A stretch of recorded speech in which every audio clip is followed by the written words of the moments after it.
Today's training is about the Transtheoretical Stages of Change model developed by James Prochaska and CARLO DiClemente. This model was initially published in 1983 and has undergone significant research for the last 35 years.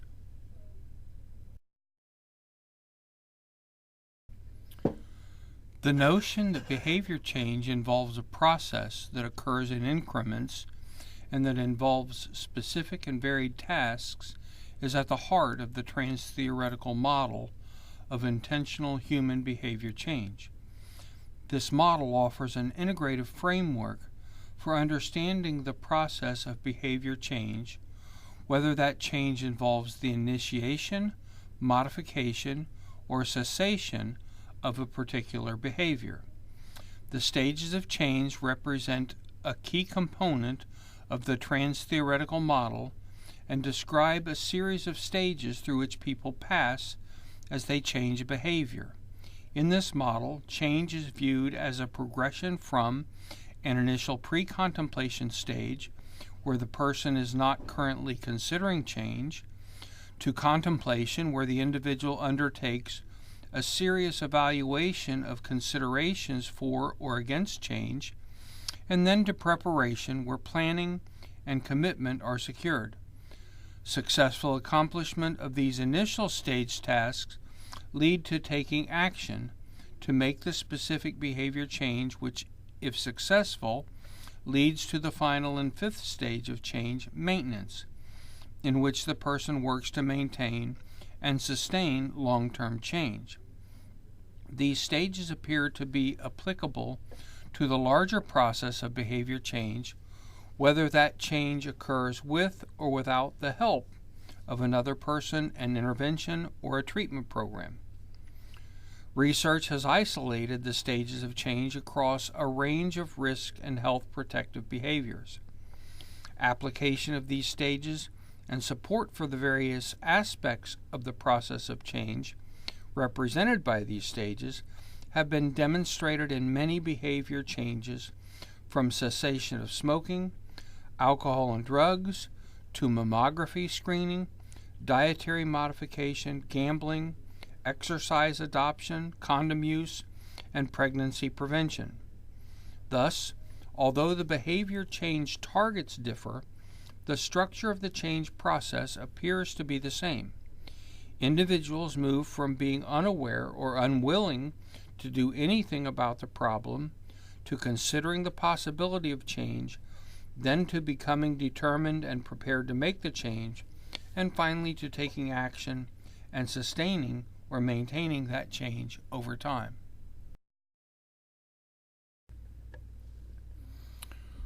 The first stage in the stages of change model is pre-contemplation.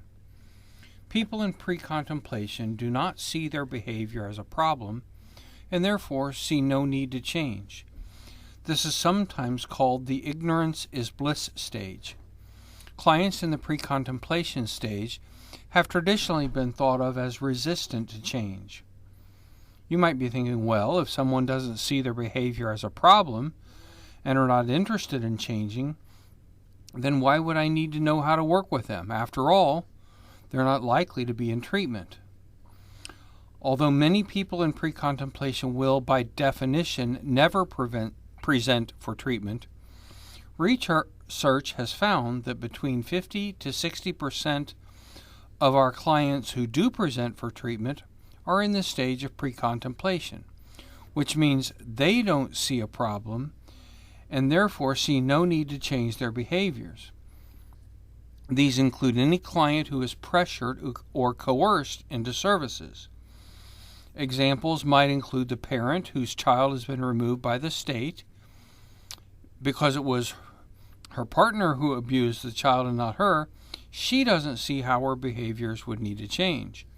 However, the state, and possibly others, see her parenting as neglectful and not adequate to justify returning the child to her care.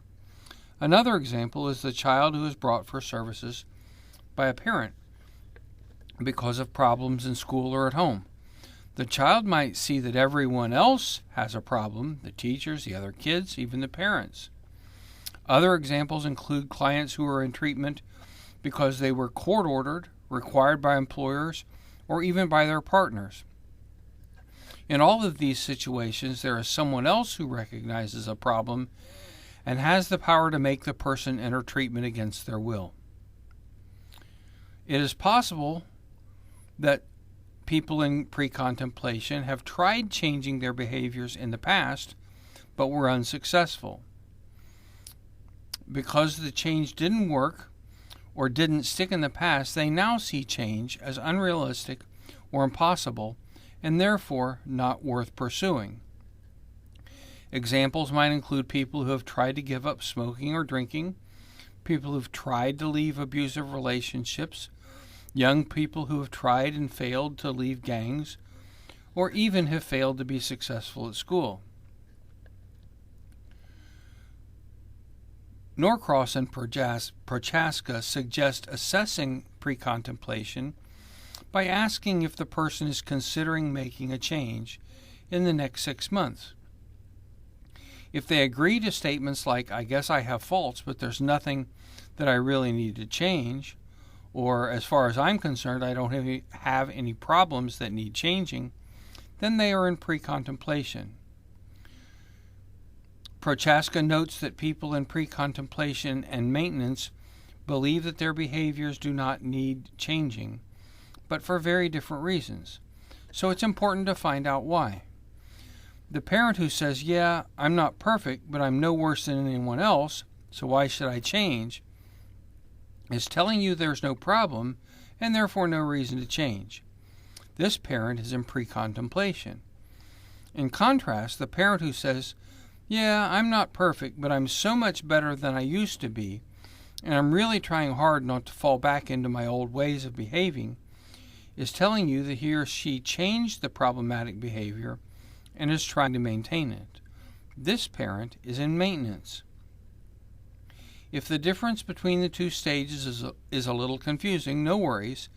It will make more sense by the time you're done with the training. Just remember, there are only two stages in which someone doesn't see a problem: pre-contemplation and maintenance. In the other stages, contemplation, preparation, and action, the person sees a problem. Practitioners have to tailor their interventions to match the client's stage of change. For people in pre-contemplation, research has found that it can be helpful to increase the awareness of the problem. For example, with a parent involved in child welfare, the mere presence of protective services can sometimes be enough to increase awareness of the problem. Another intervention is to move people emotionally. Prochaska tells the story of running a group with parents who were trying to unify with their children who had been removed by protective services. One of the first assignments was to ask the parents to write about the abuse or neglect from the child's perspective. This assignment was often very emotional, and for many parents helped to move them from a place of being defensive about what they had done to a place of feeling really sad and remorseful. The emotional shift was key in getting them to move toward permanent change in their parenting behaviors, because they were now able to acknowledge a problem.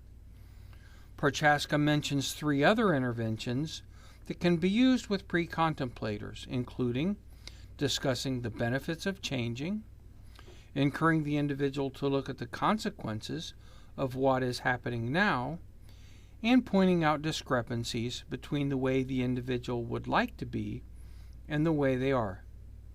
So let's say you do all of this and your client starts saying things like, "Yeah, I guess that's a problem," or "I'm sure it would be better if I didn't do that."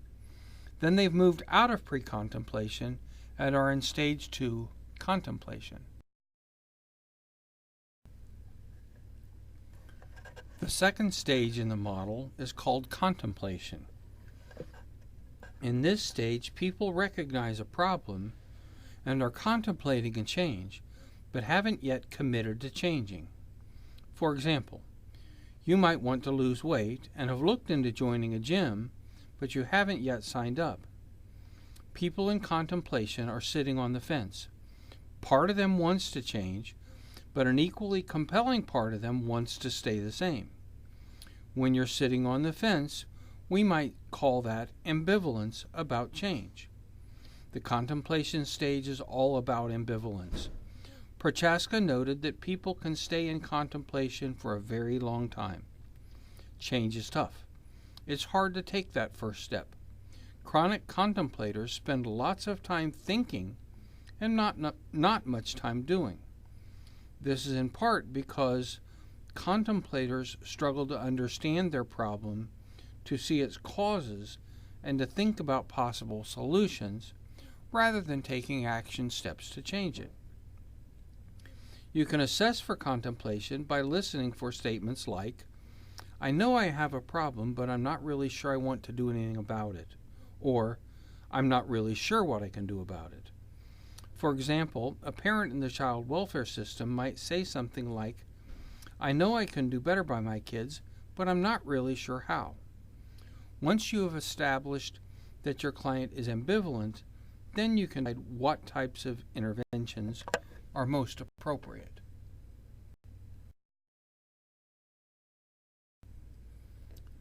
The most important thing to remember about intervening with someone in contemplation is that they are evaluating the pros and cons of change, but haven't yet decided to change.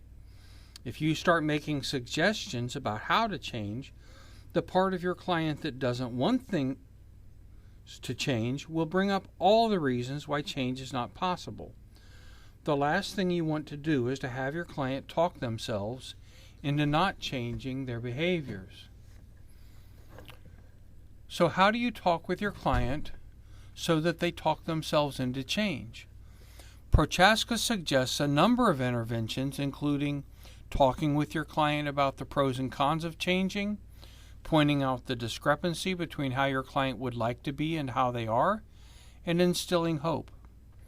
With pros and cons, let's again look at the example of the parent involved with child welfare.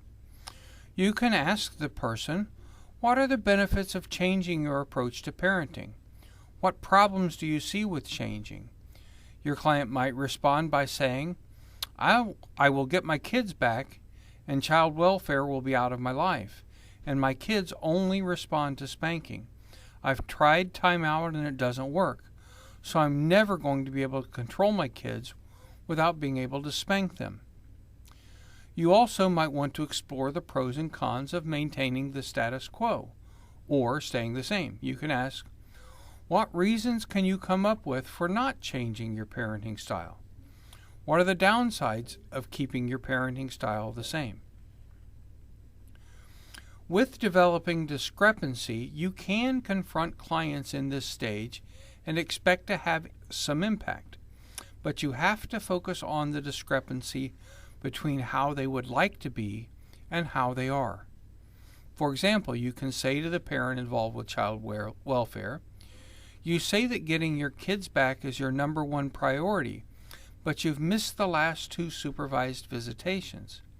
Since actions speak louder than words, you're telling me that being with your kids is not your first priority.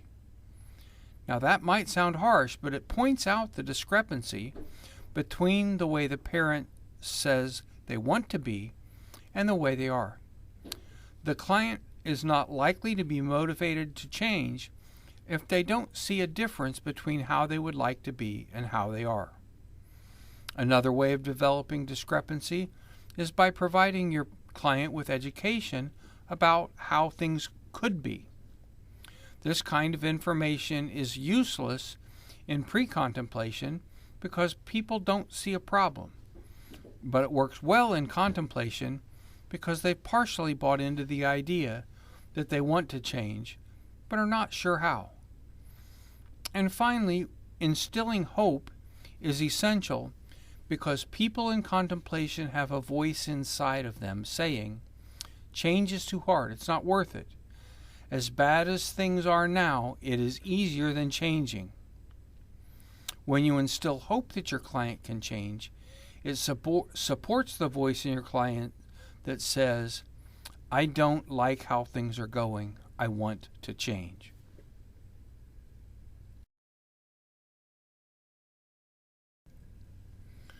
The third stage is called preparation. In this stage, people have decided to change their behaviors within about a month. People in preparation have taken little steps toward changing their behavior. We might say they're testing the waters. Those little steps might have failed or they might have worked, but they have not resulted in the kind of behavior change that the client wants. For example, you might want to lose weight, have said no to dessert for the past couple months, and have even dusted off a workout tape. But you haven't lost any weight, you don't have a comprehensive plan, and you find yourself mostly engaged in the old behaviors, even though you don't want to. When you assess for preparation, you want to listen for statements like, I really want to change because, or I wish I could just figure out how to. Prochaska suggested that a parent involved in the child welfare system might indicate preparation by making statements like, I have questions for my caseworker about how to parent differently, or, if I don't change, I'll never be the parent I want to be. Because your client has already taken small steps toward change but hasn't been successful, you want to find out how much support he or she has to make the change and if he or she has the skills needed to make the change. Prochaska suggests 4 interventions for people in preparation. Encourage your client's commitment to change, support self-efficacy, generate a plan, and set action goals. You can encourage your child welfare client by saying something like, your decision to change how you parent tells me that you're dedicated to not only getting your kids back, but also to strengthening your family to prevent future problems. When you generate a plan and set action goals, you want to make sure that you're setting up your client for success. If you have identified deficits in supports and in skills, an appropriate plan would be to establish these as part of the goals for change. You don't want to set up your client with unreasonable expectations for finding friends and family who will support their new behaviors, or else they'll move away from wanting to change. The same is true for new skills. You can set up small and attainable goals for your services so that at the end of every meeting, the client feels like they've accomplished something and are one step closer to their goal. We should be aware, though, that just because a client is prepared to making a change, it doesn't mean they're willing to participate in whatever program we identify for them. I might be prepared to join a gym to lose weight, but I won't join Curves or Lady Fitness. So it's important not to confuse willingness to change with an automatic buy-in of existing programs or services. The 4th stage is called action. In this stage, people have changed their behavior for at least 1 day and no more than 180 days. People in the action phase have put into practice the plan developed during the preparation phase. They are consciously choosing new behaviors and being confronted with challenges to the new behaviors, and consequently gaining new insight and developing new skills. For example, the mother who no longer uses corporal punishment tells her social worker, in the last few weeks of not hitting, I've realized that it is easier to hit than to not hit. And when I'm tired and the kids are driving me crazy, it takes all I've got to not hit them. I really appreciate my one friend who doesn't spank. She's so good to be around. People in the action stage are typically enthusiastic and motivated. When counselors and other practitioners and most of the public think about what it would be like to do counseling, they usually think of working with people in the action phase. Prochaska noted that most treatment programs are built around the action phase, even though only a small percentage of their clients are actually in the action phase. When we think about assessing for the action phase, we should listen for statements that indicate both an acknowledgement of a prior problem and new behaviors. Again, with the child welfare example, a father might say, "I'm doing something about the behaviors that got me involved with the child welfare system in the first place."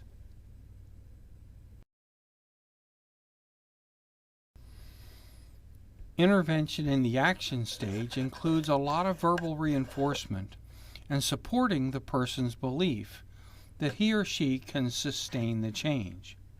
In motivational interviewing terms, this is called supporting self-efficacy. We want to identify specific behaviors that our clients have changed and connect them with the changes that they're seeing in their lives. For example, if a mother has changed her parenting style and you notice that her children are responding better as a result, you can make encouraging statements that explicitly support the mother's ability to change her behavior and get the results she wants as a result of that change. For example, you could say something like, "I noticed that during visitation, you're using more encouraging statements with your kids and are less likely to withdraw when they start fighting. I've also noticed that ever since you've been doing that, your kids have brought up the subject of coming home more often and are more excited about the family getting back together again. They also seem genuinely happy when you pay them compliments rather than ignoring them." All of these things suggest that as hard as it is to parent differently, you're really making a lot of changes, and they seem to be making a big difference for your children and your family.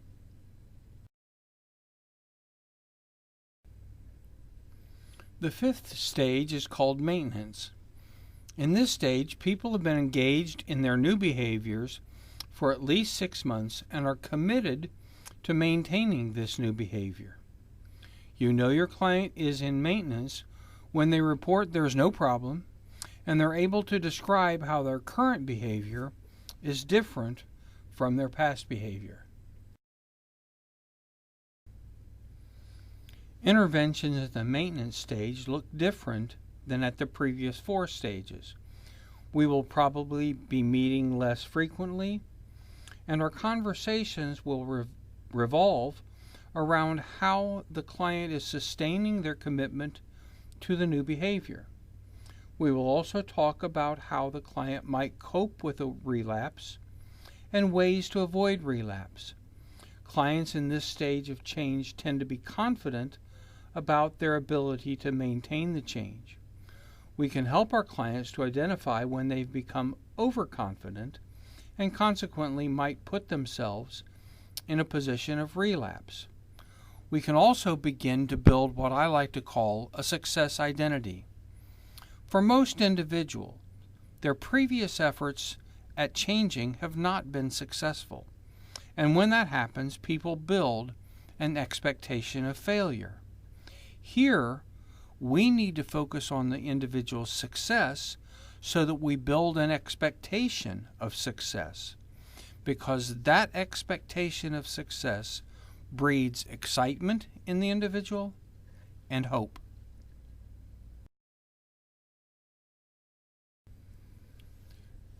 During his early research, Prochaska really wanted to believe that there were 5 stages of change. But in his research, he kept running up against this kind of unofficial 6th stage, which he called relapse. This is the falling off the wagon stage. A relapse is defined as resuming the old behaviors. So you have to engage in a new behavior, which means you are in action or maintenance before you can relapse into old behaviors. The longer someone is in maintenance, the more devastating relapse can be to the person and to those around him or her. People who relapse often feel disappointed and frustrated. Watching a client go through relapse can be painful for the provider, but it shouldn't be unexpected. Relapse is considered the unofficial sixth stage of change for a reason. It occurs very frequently. So we shouldn't rest on our laurels and wait for our client to relapse. But when it happens, we need to make sure not to overreact and make the situation worse. Instead, we want to communicate that the relapse is an opportunity to learn and to grow and to practice different behaviors. There are a couple of specific areas to address when intervening with someone in the relapse stage. The first is to find out what triggered the relapse. Have your client describe the moment he or she engaged in the old behavior, and then work backward to find out how he or she got to that point. Next, you can review your client's motivation for engaging in the new behaviors and identify what barriers exist that might prevent your client from getting back on the wagon. If you've been working with your client for a while, you can review the motivations identified during work in a prior stage. Listen for new motivators. Sometimes people in relapse gain insight into why they do what they do and are able to come up with new motivators as well as barriers. The third area to address is your client's coping strategies. Clearly, his or her coping strategies were insufficient to maintain this change, so you want to help him or her identify and implement new coping strategies. Since your client is likely to be feeling like a failure for relapsing, acknowledging his or her feelings and then reframing the relapse as an opportunity to learn and become stronger. You can say something like, "I realize you feel like a failure and I understand why.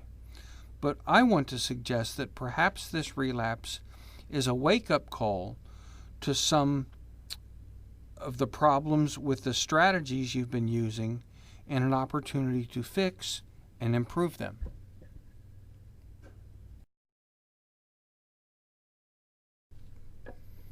The Transtheoretical model, in particular the stages of change aspect of the model, have played an integral role in the development of motivational interviewing and brief interventions using a motivational approach. The Transtheoretical model view of behavior change as a series of gradual steps involving multiple tasks and requiring different coping activities rather than a single dimension or an all or none process has led to significant change in the way behavioral health professionals conceptualize health behavior change. However, moving through the stages of change requires effort and energy for thinking, planning, and doing. Motivation is what provides the impetus for the focus, effort, and energy needed to move through the entire process of change. Thus, motivational interviewing can be used to assist individuals to accomplish the various tasks required to transition from pre-contemplation stage through the maintenance stage. Although a client's motivation to begin thinking about changing a particular behavior differs somewhat from the motivation to sustain the effort and energy and maintain a behavior change, motivation is needed from the beginning to the end of the process of change. The most obvious connection between motivational interviewing and the stages of change is that most motivational interviewing is an excellent style to use with clients who are in the early stages of change. Pre-contemplators do not want to be lectured to or given action techniques when they are not ready to change. Likewise, contemplators who are considering the possibility of making a change but are not quite ready to make a commitment are resistant to more traditional approaches that encourage or try to force them to make changes for which they are not yet ready. Through the use of motivational interviewing strategies, clinicians facilitate clients in examining their own particular situations, considering the pros and cons of changing, and making decisions about change. This is done in a non-threatening and supportive manner that encourages the client to take responsibility for his or her own situation. The motivational interviewing philosophy, approach, and methods are uniquely suited to addressing the tasks and emotional reactions of individuals moving through the stages of change. As evidenced by the way researchers and clinicians around the world have embraced the two models, it is apparent that motivational interviewing and the stages of change are a natural fit. Recognizing the parallels and potential synergy of these ways of understanding and treating problem behaviors, professionals have used these models in many diverse areas of behavior change to develop client-centered, personalized, motivational interventions that are sensitive to the process and processes of change. In this training, next, we will describe in some detail how motivational interviewing approaches can be linked to each of the stages of change from the Transtheoretical model.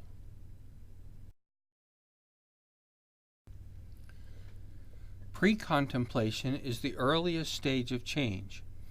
People in pre-contemplation are unaware of problem behaviors, or they can be unwilling or discouraged when it comes to changing it. They engage in little activity that could shift their view of the problem behavior and can be rather defensive about the targeted problem behavior. Pre-contemplators are not convinced that the negative aspects of the current or problem behavior outweigh the positive.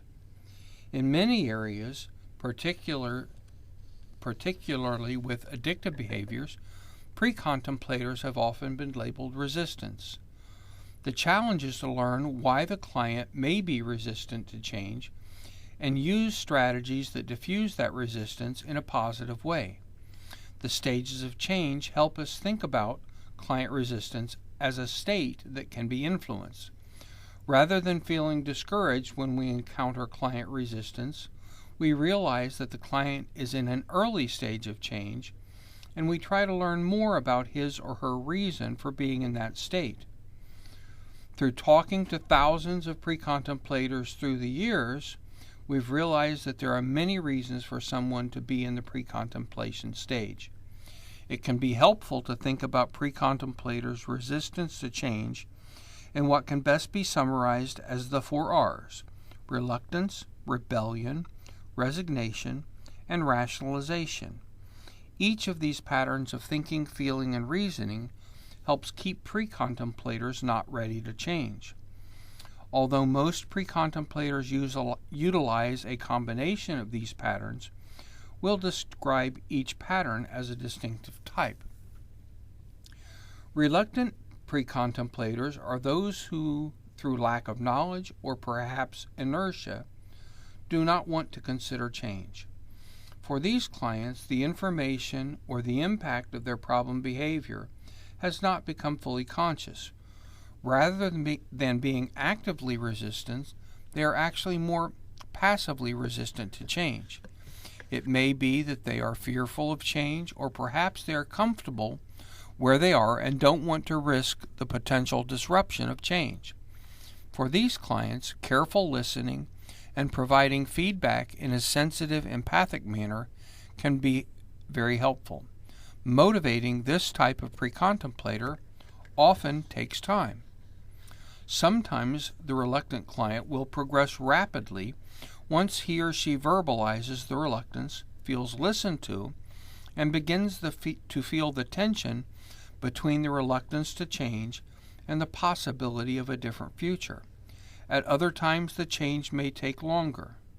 By allowing clients the freedom to make their own decisions, we facilitate a situation where the possibility of change can be explored in a non-threatening manner. Unlike reluctant contemplators, rebellious pre-contemplators often have a great deal of knowledge about the problem behavior. In fact, they often have a heavy investment in the behavior. They are also invested in making their own decisions. They do not like being told what to do. The rebellion may be a residue of prolonged adolescence or the result of insecurity and fears. No matter what the source, the rebellious pre-contemplator will appear hostile and resistant to change. It is easy to recognize a rebellious pre-contemplator. They often argue with us, demonstrate either verbal or non-verbally that they don't want to be with us, and they provide a host of reasons that they are not going to change. Motivational interviewing provides a way of allowing rebellious pre-contemplators the freedom to express their strong feelings about change, while at the same time directing their energy in a positive direction. For example, when we agree with the rebellious pre-contemplator that no one can force them to change, and in fact we wouldn't dream of trying, it often diffuses the strength of their argument. Providing a menu of options seems to be the best strategy for working with the rebellious pre-contemplator. Encouraging clients to think about the choices available, including small incremental changes instead of complete and abrupt change, often opens the door to the possibility of change. Keep in mind that the rebellious pre-contemplator has a lot of energy invested in the problem behavior. The real challenge is helping the client shift some of that energy into contemplating change rather than using it to resist or rebel. Once a rebellious pre-contemplator decides to change, the energy often shifts to a positive energy of determination to succeed. Lack of energy and investment, on the other hand, is the hallmark of the resigned pre-contemplator. These clients have given up on the possibility of change and seem overwhelmed by the problem. For example, many smoking clients begin by saying how many other attempts they've made to quit. They feel hopelessly addicted to cigarettes and out of control. They see the habit as being in control and not the client. Often these individuals will tell us that the only way to deal with the smoking problem is to stop young people from starting to smoke in the first place. The clear message is that it's too late for them. One recent study examined a variant of resignation called cessation hopelessness in a sample of smokers in the pre-contemplation stage. Those pre-contemplators who were high in a measure of cessation hopelessness had levels of temptation to smoke that were very high and exceeded their confidence to abstain by a greater amount than those who were lower on this measure. Instilling hope and exploring barriers to change are the most productive strategies for the resigned pre-contemplators. It is important to help these clients see that relapse is common and not to be viewed as a failure. Many people go through the stages several times before maintaining a change, and each change attempt is a learning opportunity. It is important for all clients to realize that behavior change is difficult, but it is not impossible. Often, the key to working with the resigned pre-contemplator is to build confidence a bit at a time by assisting them in making the decision to begin with small change and affirming each success they have, however small. Keep in mind that research shows that the clinician's belief in the client's ability to change is a strong predictor of outcomes.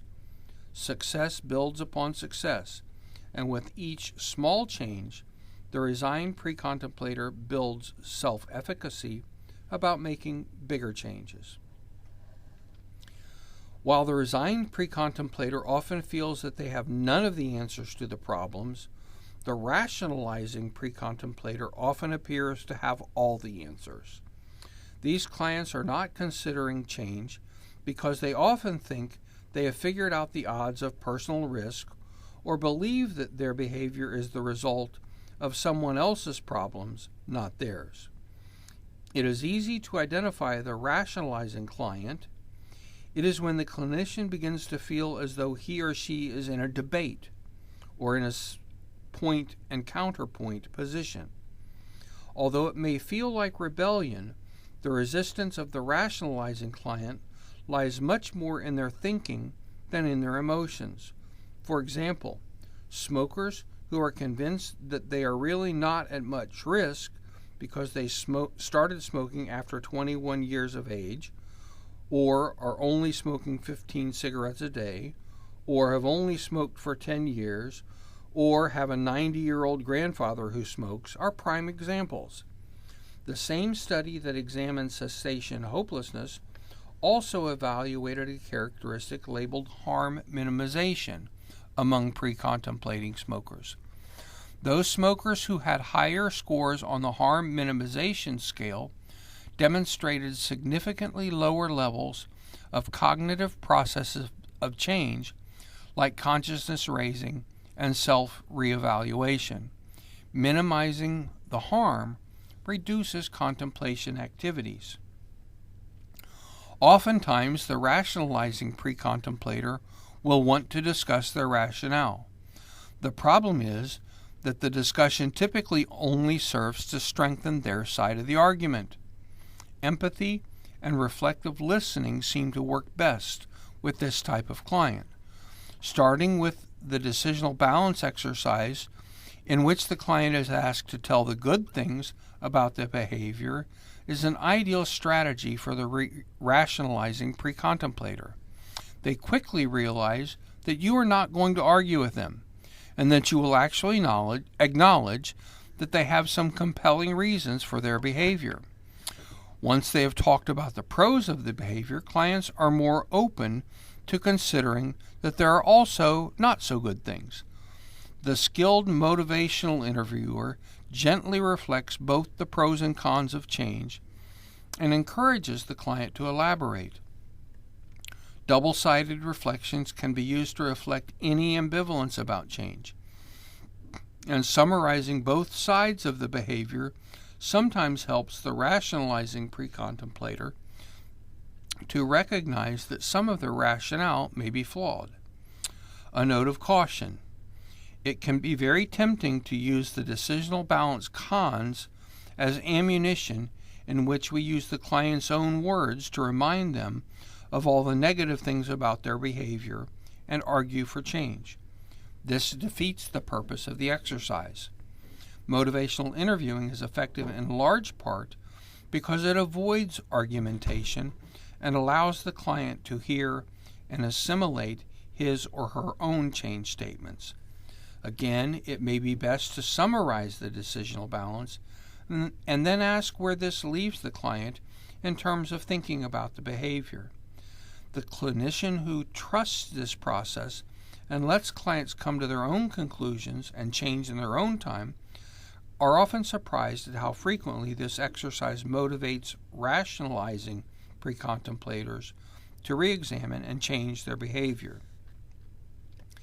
Before leaving the land of the pre-contemplator, it is important to mention that there is a myth among practitioners that in dealing with serious health-related, addictive, or other problems, more is always better.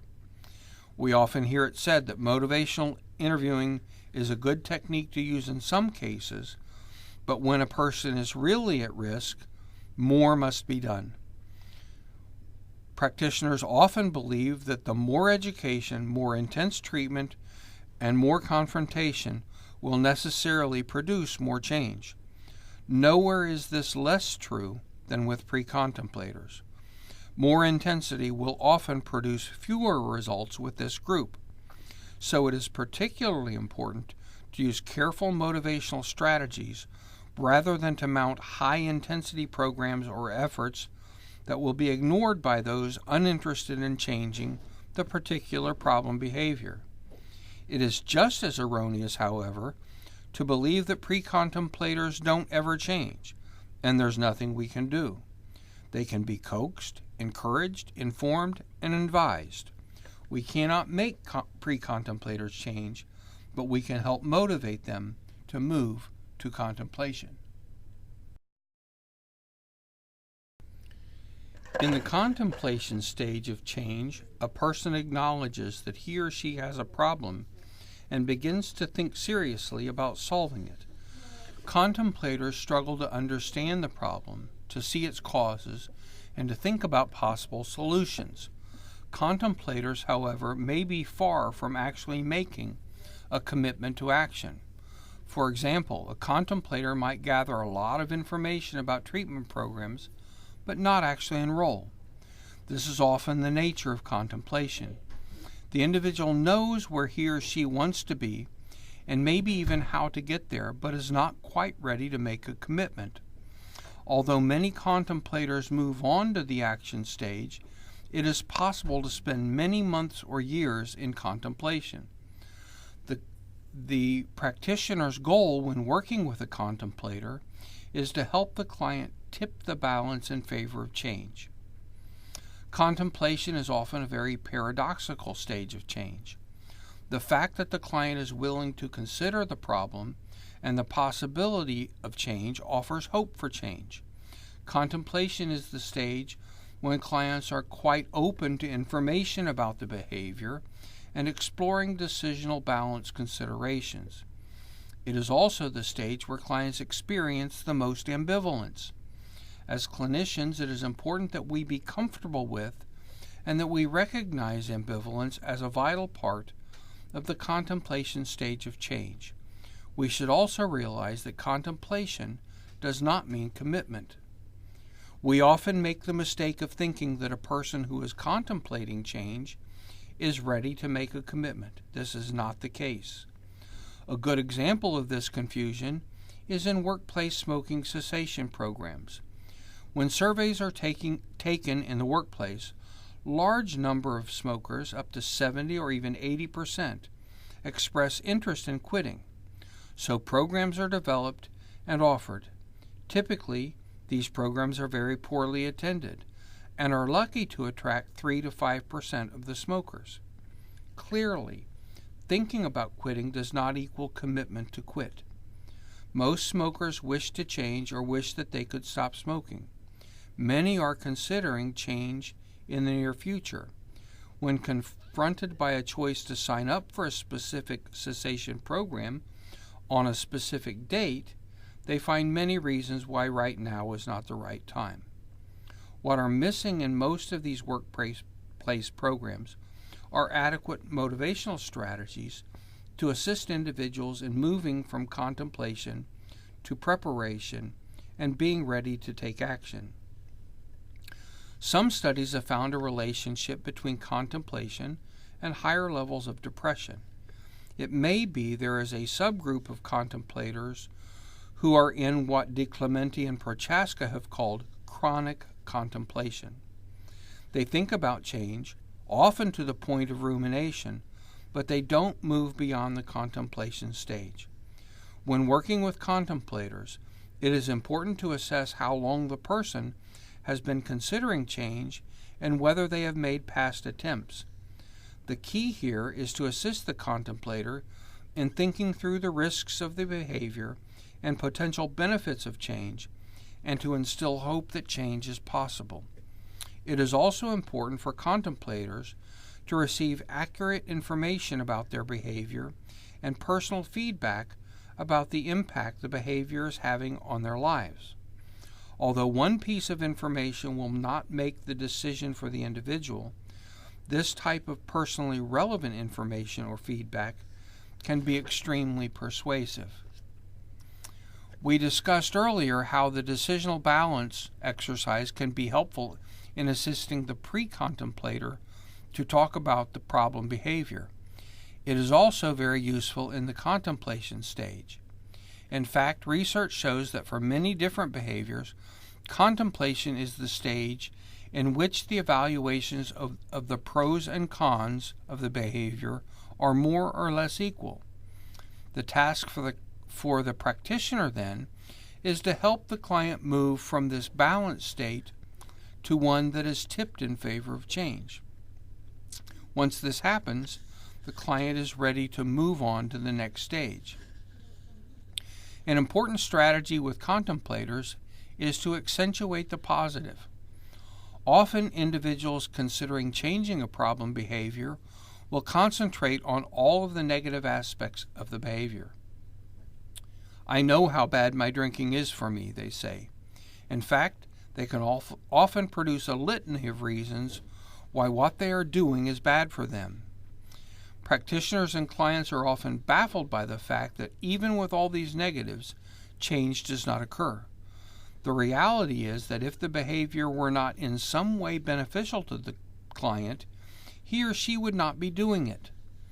Until a client acknowledges the good things about the behavior, they cannot prepare to combat temptation once they make an attempt to change. The decisional balance helps facilitate this process. Once the client has evaluated the benefits of the behavior, they move to focusing on the not-so-good things. The practitioner listens for change statements here, which include expressions of concern, problem recognition, intent to change, or optimism about change. Offering periodic summaries using double-sided reflections and reflecting and affirming self-motivational statements are ways to help the client get the most from the decisional balance exercise. Careful listening, summarizing, feedback, double-sided reflections, affirmation, and increasing self-efficacy are powerful facilitators of change when working with contemplators. Overcoming the ambivalence and shifting the decisional balance can take time and requires great patience and persistence on the part of the motivational interviewer.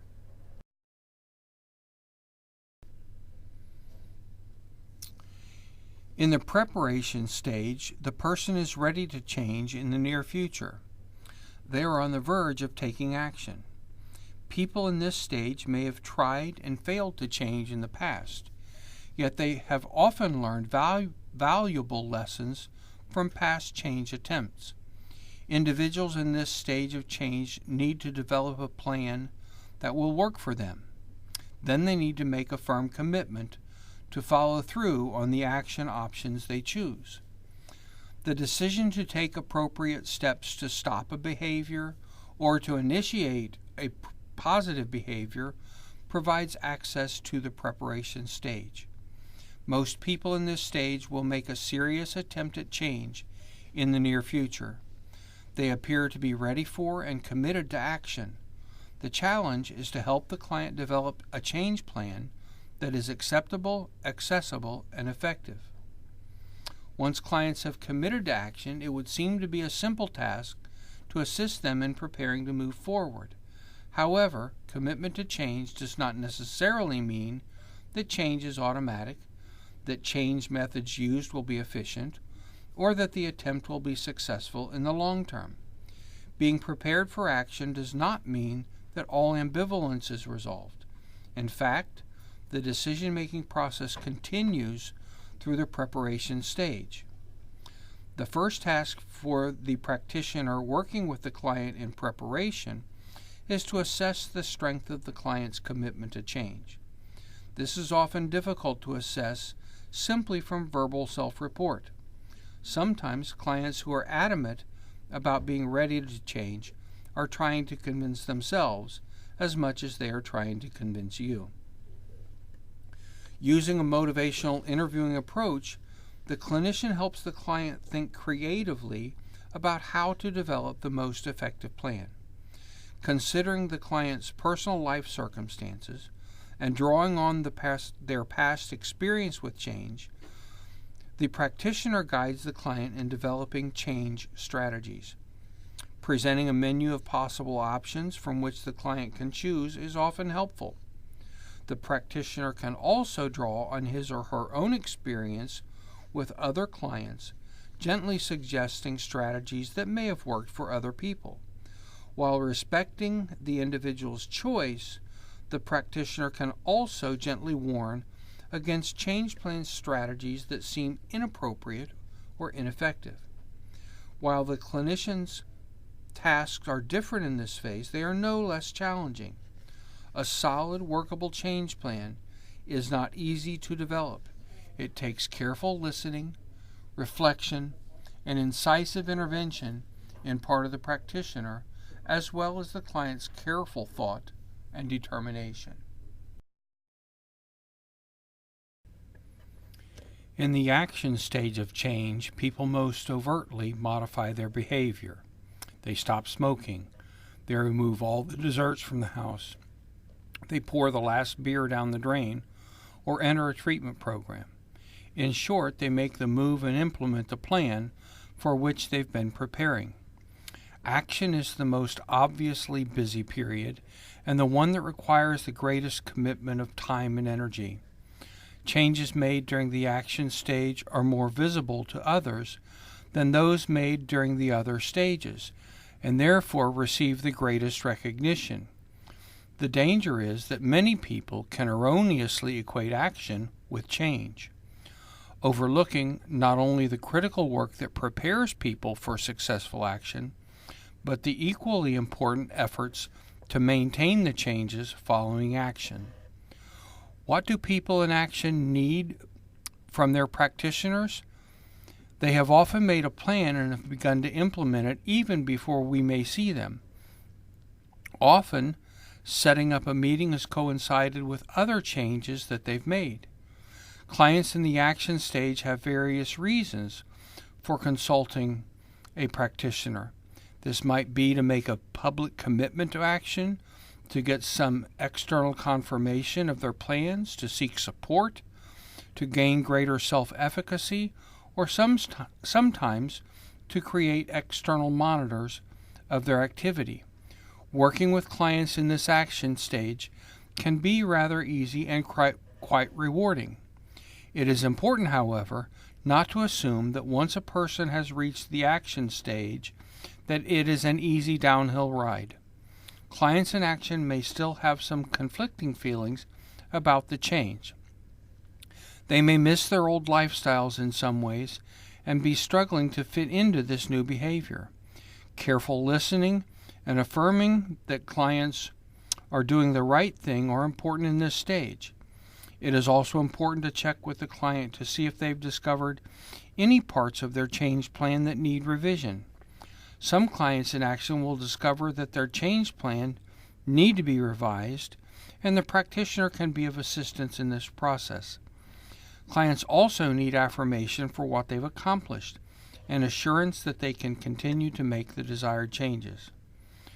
No matter how much a person wants to change, and regardless of their willingness to take action, if they do not have adequate self-efficacy, they are not likely to experience long-term success.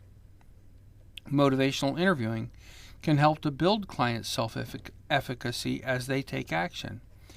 By focusing on their successful activity, reaffirming their decisions, and helping clients to make intrinsic attributions of success, clinicians and practitioners can bolster clients' self-efficacy evaluations. Maintenance is the final stage in the process of change. Sustaining behavior change can be difficult. In the maintenance stage, the person works to consolidate the gains attained during the action stage and struggles to prevent relapse. Although some therapy views maintenance as a static stage, the Transtheoretical model sees it as a critically important continuation that can last from as little as more than 6 months to as long as a lifetime. Motivation to consolidate the change is needed. Without a strong commitment to maintenance, there will surely be relapse. Often, change is not completely established even after 6 months or so of action.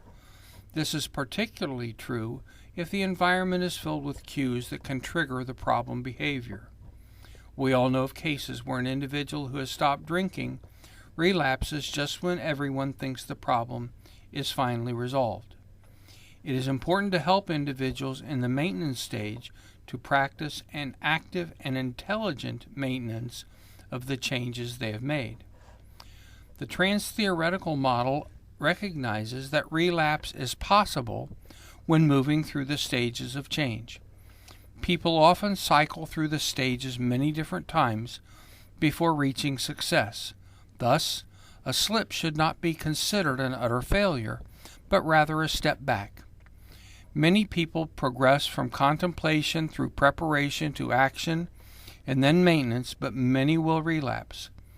Following a relapse, individuals often regress to an earlier stage and then begin progressing through the stages yet again. Frequently, people who do relapse have a better chance of success during the next cycle. They have often learned new ways to deal with old behaviors, and they now have a history of partial success to build upon. Relapse can occur for many different reasons. Individuals may experience a particularly strong, unexpected urge or temptation to return to the problem behavior and fail to cope with it successfully. Sometimes relaxing their guard or testing themselves begins to slide back to the former behavior pattern. Often the complete personal cost of the change is not realized until later, and commitment or self-efficacy erodes. Most often, relapse does not occur automatically, but takes place gradually after initial slip occurs. During what are called relapse crises, clients may turn to a practitioner for help. Either they've slipped and are early into their relapse, or they are scared and shaken by their desire to go back to smoking or drinking or drugs. They come to us with a weakened self-efficacy and a fear that the old habit may be stronger than they are. They seek reassurance and some way to make sense of the relapse crisis. It is important to help these clients see the crisis as an opportunity to learn rather than a failure. Understanding the cycle of change in a learning context can assist both the clinician and the client. Effective use of motivational interviewing can help to motivate the individual to renew or recommence the journey through the early stages once again, to problem solve the failed plan in order to create a more effective one and initiate another change attempt.